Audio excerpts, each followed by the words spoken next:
I see everyone's feeling the Christmas spirit.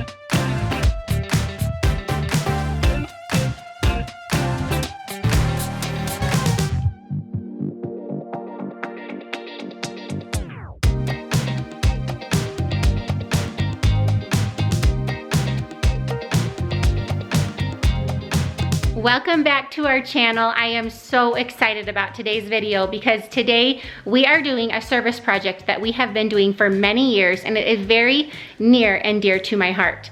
So to give you a little bit of background, for those of you who are new here or have not heard this story before, when I was pregnant with the twins, I was having a very normal pregnancy, other than the fact that there were two babies. And at 28 weeks along, my water broke out of nowhere. Justin was actually out of town, and I found myself in the hospital for an entire month at Christmas time. I had a monitor on each baby for 24 hours a day, and I got one wheelchair ride a day. I had cute little Turin, who was 2 years old, at home, and it was tough to not be home for the holidays. It was really difficult to be worried, to not know the outcome of the situation. We didn't know if they would be born the next day. They ended up staying in there an entire month, but that was very rare. It went against all odds and turned out to be a total miracle. So at the time, it was really stressful. We were really worried. We didn't know what to expect. Obviously wanted our babies to be born healthy and strong. And while I was there, I became good friends with the nurses because I lived there. I was there all day, every day. And one night, one of the nurses came in and said, "There's somebody who I would like you to meet. They want to bring you something." And I was like, who would that be? It's not like I had a lot of visitors, and I just thought it was kind of random. Then comes this woman, and I still remember the overwhelming feeling that came over me. Her name was Lisa Barlow, and she was bringing me a bag of hope. And the feeling that I had alone, just to know that somebody thought of me in my particular situation, was so comforting. It was so overwhelming and brought me so much comfort at a difficult time. We ended up crying together, and it's a moment that I'll never forget. One part of that I didn't know at the time, which is a really cool backstory, is that this was one of the first years that Lisa was providing these bags for people. She herself was on bed rest in the hospital with her twins a year or two before I was. And as she was calling hospitals and trying to deliver these bags, she had called the hospital that I was at over and over and over, and nobody was responding. And she said it was getting to the point where it was uncomfortable to call one more time, so I just let it go, and another hospital called and they wanted the bags. So I thought, okay, well, these bags are supposed to go there. So she gave the bags away, and a week or two later, the hospital where I was at called her back and said, "We would love the bags. Could you bring them today?" And she was like, "No, but I can bring them tomorrow," because she didn't have any bags left. So she sewed her little heart out, and she went out and got all the things to fill the bags and came the next day to drop them off. And she said she'd never been into somebody's room to deliver the bags until that night. And the nurse said, "Hey, there's somebody that I'd really like for you to meet." And that's the night when she met me. And both she and I feel like we were supposed to meet each other, because if the hospital that I was at had called back weeks earlier when she was trying to deliver them, then I never would have received a bag. I didn't get there until December 18th, and she normally delivers them around Thanksgiving. So because it took them so long to get back to her, I was able to receive a bag. Another cool part of the story is that a year later, I decided that I wanted to try to find her and that I wanted to be part of this. So I ended up I searched her out, found her on Facebook, sent her a message, and I've been able to be part of this amazing project ever since. Most years, I'm only able to drop off the bags in the lobby. We're not usually allowed to go in and talk with the moms who are there, but I do remember many years ago, I did have the opportunity to do that, and it was one of the most amazing experiences I've ever had. I remember coming in and crying with some of the women that were there. Every mother is in a unique situation. Some of them are going through some of the hardest days of their entire lives, and to be able to connect with them and say, "I've been in your shoes, I've been there," and hopefully give them just an ounce of hope is such an amazing thing to be able to do.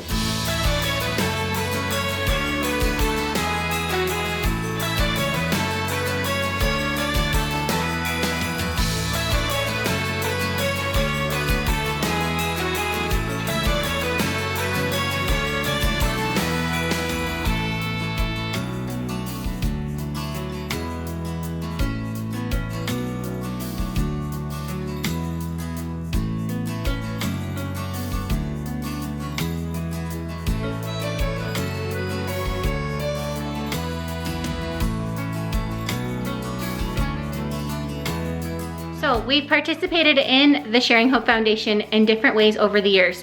One year, my sister and my mom in Arizona and a group of women helped sew the bags.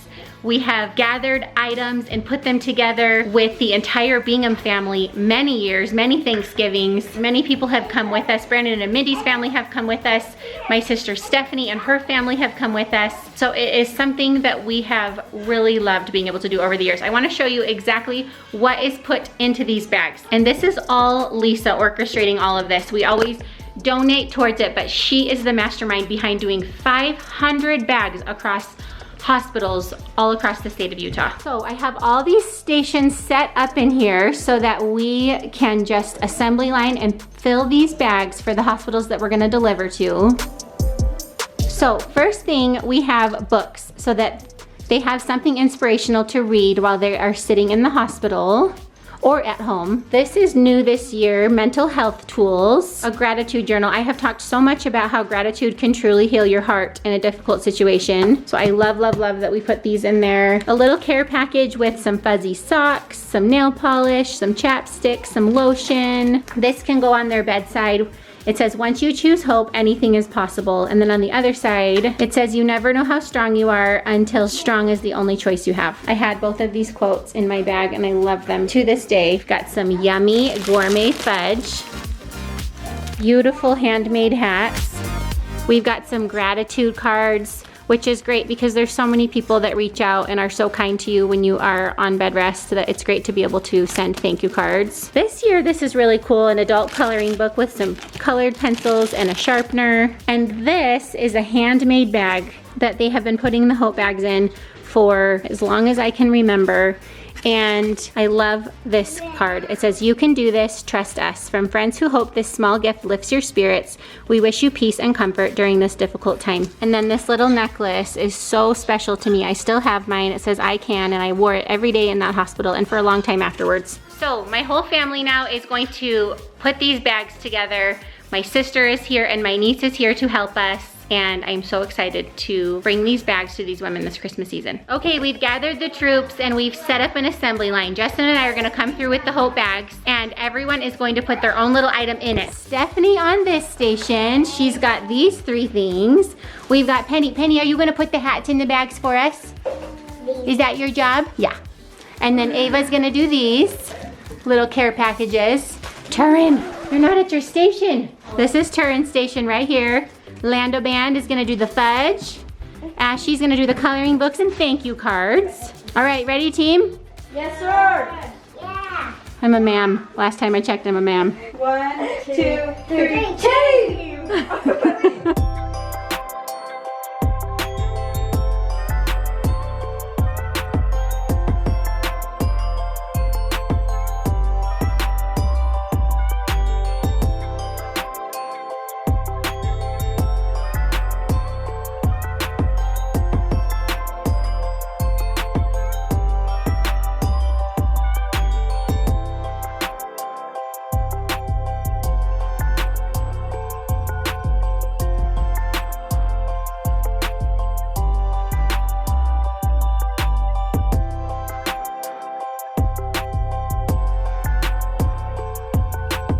We have all the boxes loaded up in the trunk. We are delivering to 3 hospitals tonight that are local. The first stop is actually the hospital where Turin and Ava were both born. Aww, Turbo. Aww, Turin.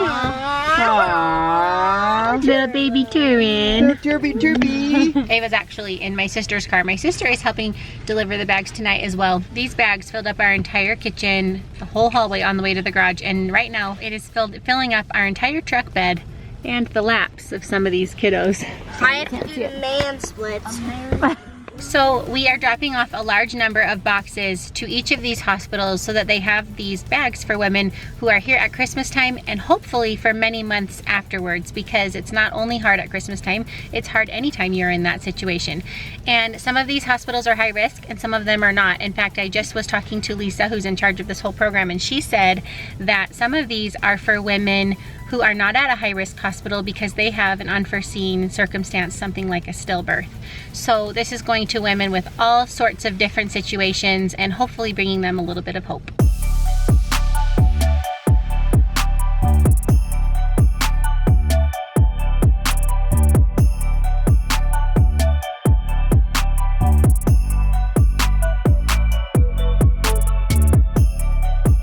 Okay, we are at hospital number 2.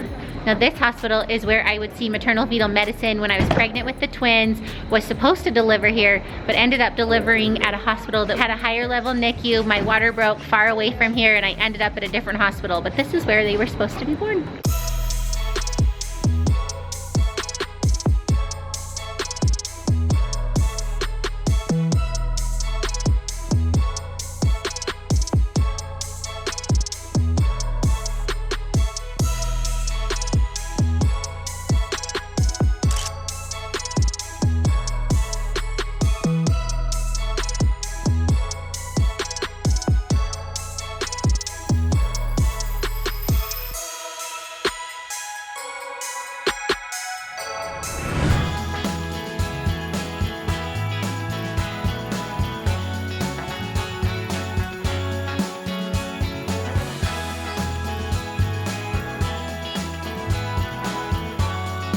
I see everyone's feeling the Christmas spirit.